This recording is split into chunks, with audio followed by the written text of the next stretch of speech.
मेरे परमप्रिय दर्शकों, आज दशहरा अर्थात विजयदशमी है, जिसकी आपको बहुत बहुत हार्दिक शुभकामनाएं।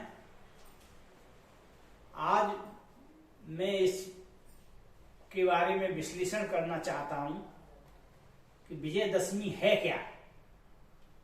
वैसे तो विजयदशमी के बारे में शास्त्रों में बहुत कुछ कहा गया है, लेकिन अगर हम मानवता की दृष्टि से या आत्मा की दृष्टि से या ईश्वर की दृष्टि से अवलोकन करें तो हमारी आत्मा कहती है अपने अंदर सत्य संवारने का उत्सव है विजयदशमी। अर्थात जैसे देवी शक्तियों की असुरी प्रवृत्तियों की जीत ही विजयदशमी है। यह मां दुर्गा की महिषासुर पर जीत का पर्व है। इसी दिन श्री राम ने 10 सिर वाले रावण का संहार किया था। तभी इस विजय उत्सव को दशहरा भी कहते हैं। दशहरा पर्व दशानन रावण की गाथा से जुड़ा है। रावण के 10 सिर वास्तव में कलियुगी दुनिया की 10 दिशाओं में व्याप्त मनुष्यों के मुख्य 5 विकार और प्रकृति के तमोगणी 5 तत्वों के प्रतीक हैं।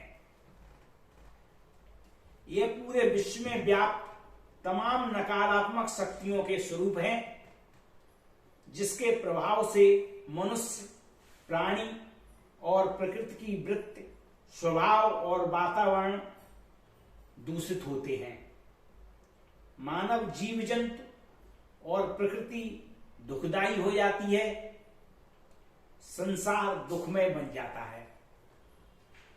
इसलिए दुख देने वाले रावण का पुतला सालों साल जलाया जाता है। फिर भी हर साल उस पुतले का कद बढ़ जाता है, क्योंकि रावण रूपी मनोविकार और असुरी स्वभाव मनुष्यों में दिन प्रतिदिन बढ़ता जा रहा है। मानव और प्रकृति में व्याप्त इन तमोगुणों और नकारात्मक प्रवृत्तियों का अंत प्रतीकात्मक रावण का पुतला जलाने से संभव नहीं है। मनुष्य मात्र में दिव्य ज्ञान, गुण और रूहानी योग की अग्नि प्रज्वलित करने से ही इसका नाश होगा। तभी रावण रूपी तामस, विकार, दुर्गण और दानवता का खात्मा होगा। रामायण में है, दशानन को मारने से पहले श्री राम ने दुर्गुण, दुर्गति नाशिनी देवी दुर्गा की आराधना की थी। देवी शक्तियों को आह्वान किया था और दिव्यास्त्र के रूप में इन शक्तियों को प्राप्त किया था। आखिर दिव्य गुण रूपी इन दिव्य शास्त्रों से ही अवगुण रूपी रावण की तमोगुणी सत्ता और अस्तित्व का अंत हुआ था।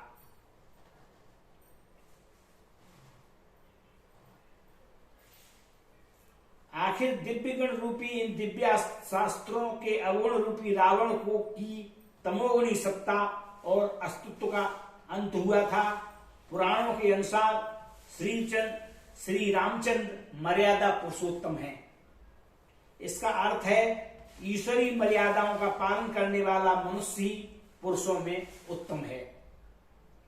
उत्तम शब्द उत एवं तम से बना है। इसका अर्थ है जो तमोगुण से ऊपर उठा हुआ हो, यानी सतोगुणी हो, यानी मानव शरीरधारी श्री राम ईश्वरी ज्ञान, योग, तप और दिव्य धारणाओं के बल से तमोगुण रूपी कलयुग में रावण का नाश करके ही सत त्रेता युग के सतोगुणी मर्यादा पुरुषोत्तम बने।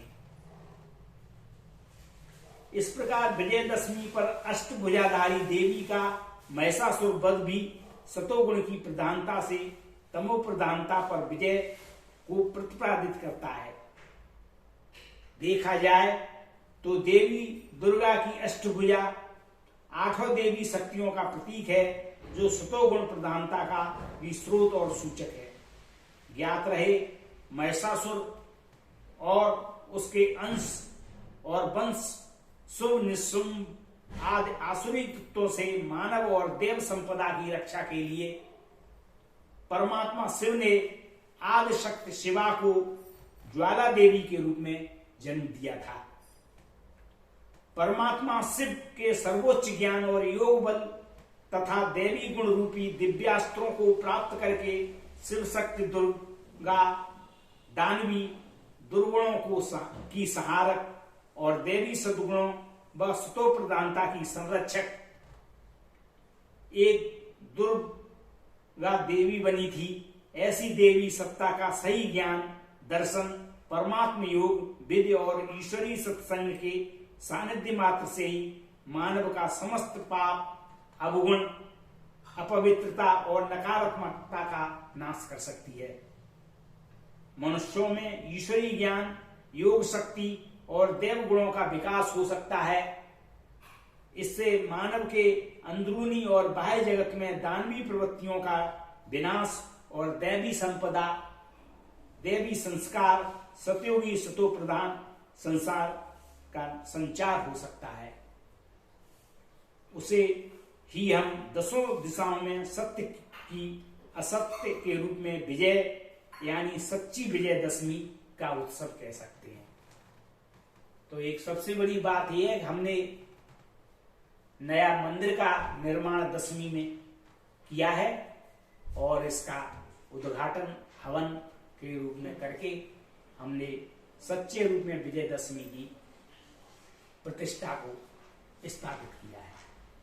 अतः मेरे परम प्रिय दर्शकों, विजयदशमी के बारे में जो हमारी अवधारणा है, इस अवधारणा से आप कहां तक परिचित हैं, और अगर आप इस विचार से पूरी तरह परिचित हैं और उसमें मान्यता रखते हैं, तो आप उसे लाइक करें और सब्सक्राइब करें।